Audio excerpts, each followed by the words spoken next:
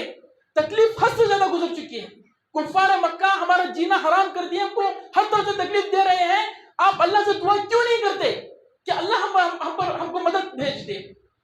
کہتے ہیں کہ جملہ سن کر رسول صلی اللہ علیہ وسلم اٹھ بیٹھے، تھوڑا ٹیک لگائے ہوئے تھے، اٹھ بیٹھے اور رسول اکرم صلی اللہ علیہ وسلم نے کہا کہ اے لوگوں سنو، اس دین کے خاطر، اس توحید کے خاطر تم سے پہلے والے لوگوں کو زمین میں آدھا گڑا کر کے، آدھی زمین میں اس کو آدھا دفن کر کے آرے سے اس کو چیر کے 2 ٹکڑے کر دیے جاتے ہیں، لیکن وہ نبیوں پہ ان کا سچا ایسا ایمان تھا ان لوگوں کا کہ وہ کبھی حق سے نہیں پھرے۔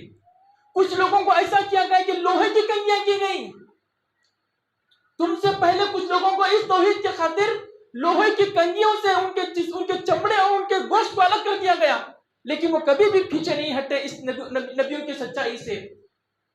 ایک دن آئے گا کہ میرا یہ دین سر بلند ہوگا، ایک دن آئے گا میرا یہ دین سر بلند ہوگا، تم دنیا کے کونے کونے میں پھرو گے لیکن تمہیں کسی مشرک کسی کافر کا ڈر نہیں ہوگا، ہر جگہ اسلام کا جھنڈا لہرائے گا، لیکن تم لوگ جلدی کر رہے ہیں۔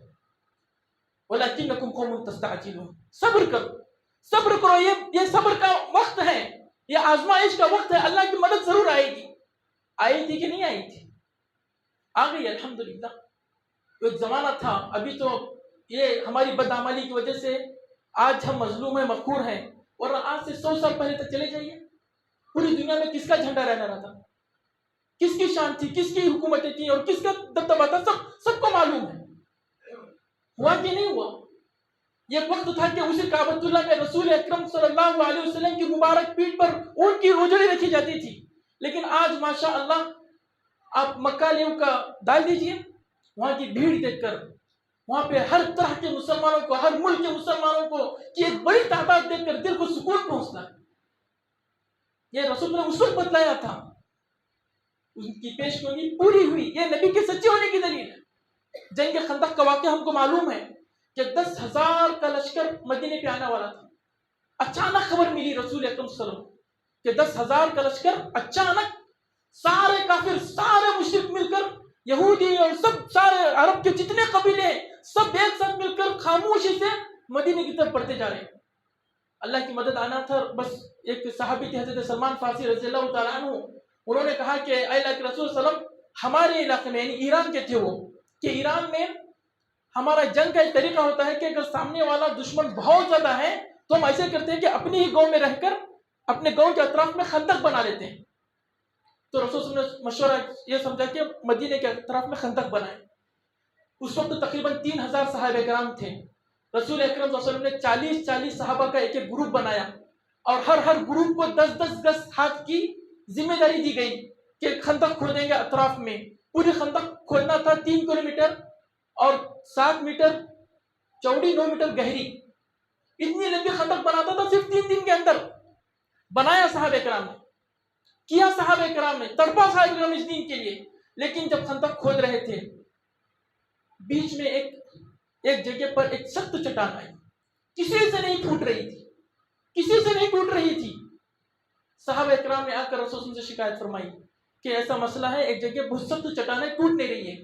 نبی کریم صلی اللہ علیہ وسلم آئے، اپنے مبارک ہاتھوں پہ کڑالی لی، ایک مار مارا۔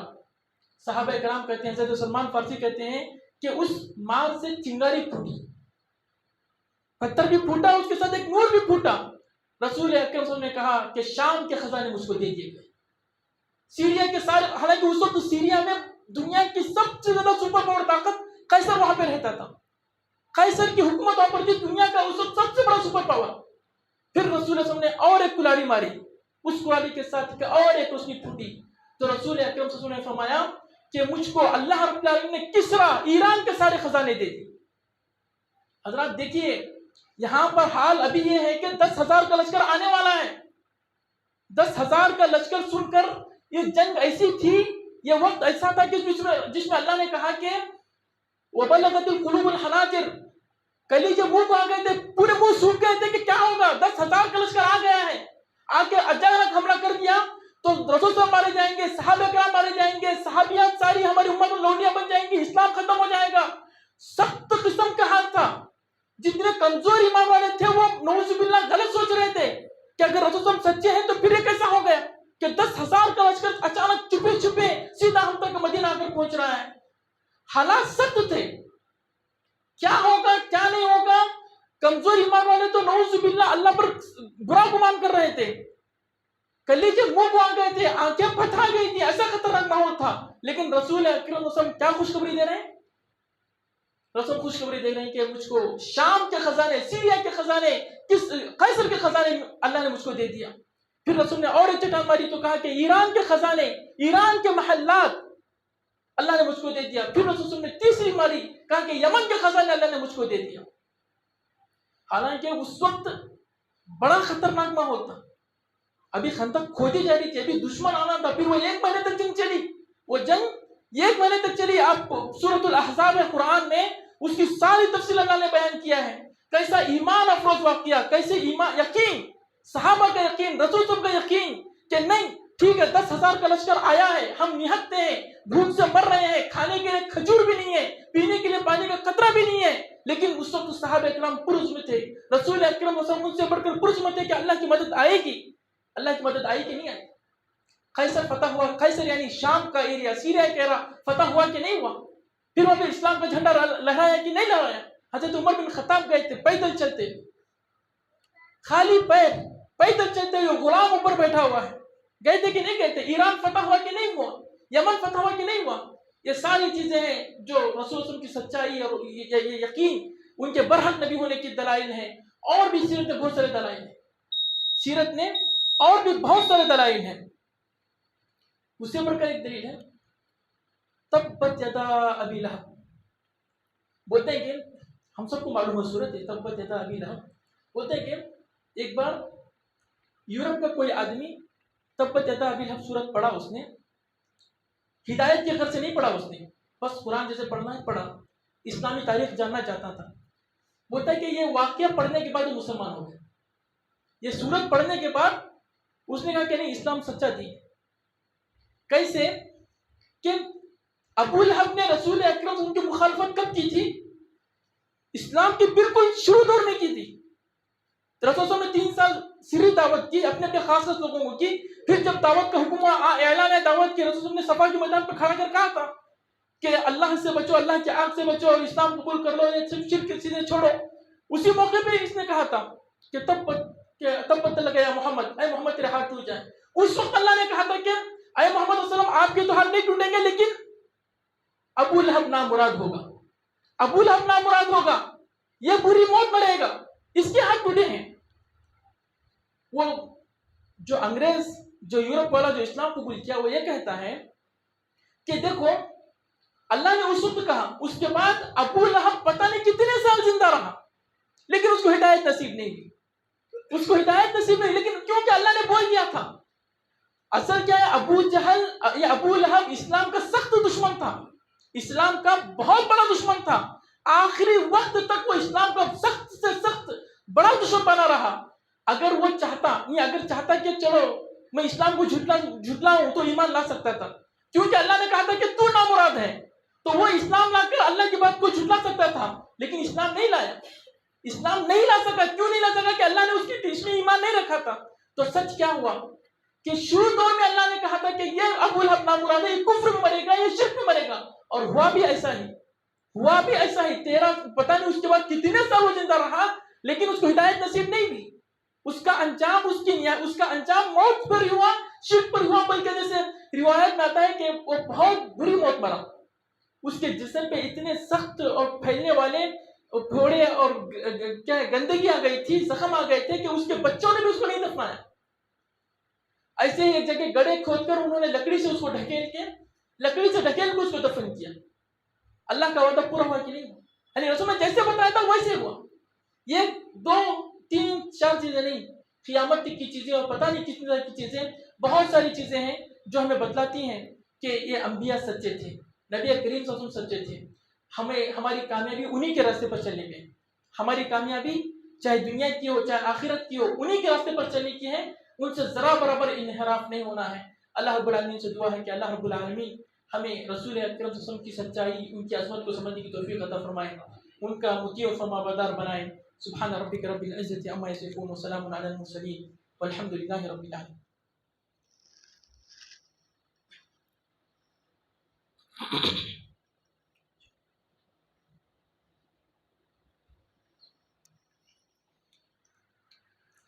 الحمد لله نحمده ونستعينه ونستغفره ونعوذ بالله من شرور أنفسنا ومن سيئات أعمالنا، من يهده الله فلا مضل له ومن يضلله فلا هادي له، أشهد أن لا إله إلا الله وحده لا شريك له وأشهد أن محمدا عبده ورسوله۔ حضرات، آج جمعہ کا دن ہے۔ جمعہ کے دن نبی کریم صلی اللہ علیہ وسلم پر کثرت سے درود و سلام پڑھنے کی فضیلت وارد ہے۔ نبی کریم صلی اللہ علیہ وسلم کا حکم ہے کہ تم جمعہ کے دن اس پہ کثرت سے درود پیش کرو، تمہارا درود و سلام مجھ تک پہنچایا جاتا ہے، پیش کیا جاتا ہے۔ اللہ نے اس کا ہمیں قرآن حکم دیا۔ اللہ نے کہا ان اللہ وملائکتہ یصلون علی النبی یا ایھا الذین آمنوا صلوا علیہ وسلموا تسلیما۔ اللهم صل علی محمد وعلی آل محمد كما صليت على إبراهيم وعلى آل إبراهيم إنك حميد مجيد، اللهم بارك على محمد وعلى آل محمد كما باركت على إبراهيم وعلى آل إبراهيم إنك حميد مجيد۔ إن الله يأمر بالعدل والإحسان وإيتاء ذي القربى وينهى عن الفحشاء والمنكر والبغي يعظكم لعلكم تذكرون، واذكروا الله يذكركم وادعوه يستجب لكم ولذكر الله تعالى أعلى وأجل وأتم وأكبر۔